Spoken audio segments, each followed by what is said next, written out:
movement, good exercise, good music, good clothes, good food. These are the things I love.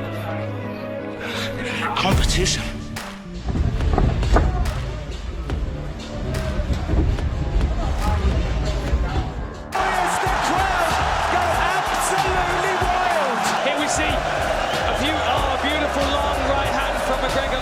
In the UFC, violence is the product, but trash talk, that's the packaging. It's what sells the pay-per-view. It's what fills arenas, and sometimes it's what breaks fighters before the cage door even closes. These 5 fighters turned talking into a weapon. I really think that's genetic in a lot of people. You know, you can train it, you can always make it better, but some people are blessed with it. Good get out, I wouldn't.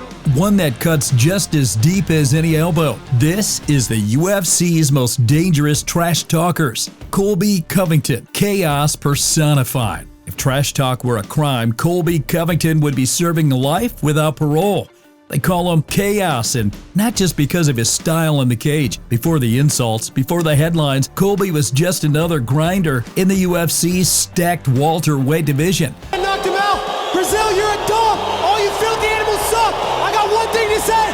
Tyrone Woodley, I'm coming for you! If you don't answer the front door, I'm gonna knock it in, and I'm gonna take what's mine! He was winning fights, but not fans. He was on the edge of being cut, not because of his record, but because, as he put it, I wasn't making noise. That all changed in 2017. Octagon in Sao Paulo, crowd roaring. Colby went to Brazil and lit the match. After dominating Damian Maia, he grabbed the mic and detonated the most infamous promo of his career. Brazil, you're a dump. You're filthy animals. The arena erupted in boos. Beer cups flew. Security swarmed, and Colby, he smiled. That night he discovered something. The more people hated him, the more they remembered his name. From then on, there was no going back. Covington didn't just poke at opponents, he dove headfirst into their deepest wounds. With Kamaru Usman, he mocked his personality, his style, even his father's prison sentence.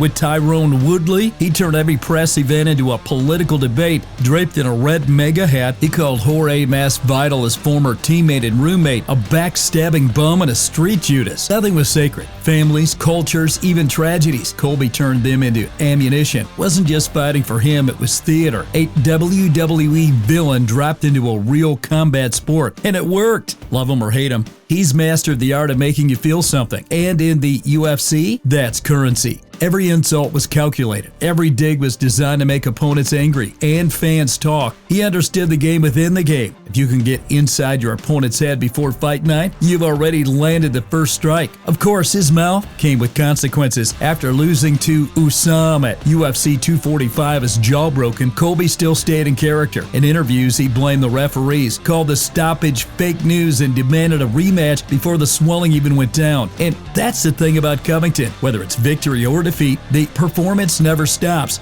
He knows exactly who he's playing, and he never breaks character. To some, he's the ultimate heel, an unapologetic instigator who crossed too many lines. To others, he's a genius who figured out the secret to survival in the fight business. You don't just win fights, you win attention. Colby Covington is proof that in the UFC, words can be just as dangerous as punches, and when chaos is on the mic, no one is safe. Now, if Colby Covington is scripted chaos, then Shawn Strickland is pure, unfiltered combustion. Get off the side.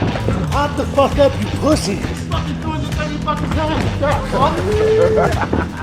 No script, no filter, no breaks. He's the guy who will roast your fight style, your family, your politics, and your haircut all before lunch, and he won't even blink while doing it. Strickland doesn't just trash talk, he detonates conversational grenades. At UFC 293 in Australia, he called the locals English white trash and mocked their gun laws. He did it on Fight Week. In enemy territory, with a title shot on the line, the headlines practically wrote themselves, and Strickland was happy to autograph them. His style of trash talk isn't clever poetry, it's a bar fight in sentence form. There's no build-up, no careful, crafted jab. It's raw, impulsive, and even laced with a kind of blunt honesty that makes even his fans wince. The man could fight. The man could fight. We all know that. He beat Usman to a decision, Sometimes he's joking, sometimes he's dead serious. The line between the two? Good luck finding out. Even he probably couldn't tell you. His feud with Khamzat Chimaev was proof. While most fighters would let it cool down after a few insults, Strickland kept swinging online like a man possessed, posting videos, ranting mid-training, and calling out Khamzat for everything from his fighting style to his personal life. With Strickland, trash talk isn't just part of the promotion, it's a peek inside a mind that's always in fight mode. Whether it's a press conference or a grocery store, Shawn Strickland is ready to turn words into weapons. Khamzat Chimaev doesn't talk much, and maybe that's why when he does, it lands like a hammer. In a sport full of microphone warriors, Chimaev is a throwback to something primal. He doesn't waste energy on Twitter wars or Instagram shade. His trash talk isn't for entertainment, it's a warning. When Shawn Strickland fired shots at him in interviews, Chimaev didn't respond with a 10-minute podcast rant. He didn't make memes or clever edicts. He just said calmly, "I'm in LA, bro. If it's personal, come see me." No yelling, no theatrics. Just the icy confidence of a man who knows exactly what happens when the cage door shuts. Chimaev trash talk is like his takedowns, sudden, crushing, and leaving no room for escape. He doesn't have to convince you he's dangerous. You already know. That's why sometimes the scariest man in the room is the one who doesn't need to shout. Guinea wants to put him on his back, and he does. Big wow by Jones. Charles is swarming on as Jones. Big knee. Jon Jones doesn't just trash talk, he dissects you. While others throw haymakers with their mouths, Jones uses a scalpel. Every sentence is measured, calculated, and designed to crawl under your skin. During his rival with Daniel Cormier, he didn't try to out-yell him. He didn't need the volume. Instead, he leaned in, locked eyes, and delivered each line like a surgeon making the first incision. When Cormier tried to rattle him, Jones smiled, calm, collected, and whispered venom that the microphone still picked up. It wasn't about landing the funniest insult. It was about letting you know he's already imagined every way he can beat you. And the fight is just the part where everyone else gets to watch. Fans call his style mean and cold, not because of what he says, but because of how he says it. It's never a rant, it's prophecy. And the thing about Jon Jones, his prophecies have a habit of coming true, because when the cage door shuts, the man who calmly promised to dismantle you usually does exactly that. If trash talk was a martial art, Conor McGregor would be a grandmaster, the Bruce Lee of verbal warfare. He didn't just promote fights, he made them theater. He could stand on a stage with nothing but a microphone and turn a press conference into must-watch TV. He turned weigh-ins into psychological battles. He made you feel like you were already in round one before the cage door even closed. And when he spoke, he didn't just talk. He painted pictures so vivid you could see yourself in the scene. Take that left-hand shot. It's as simple as that. Everyone breaks, and he broke. So in my eyes, Jose's gone running.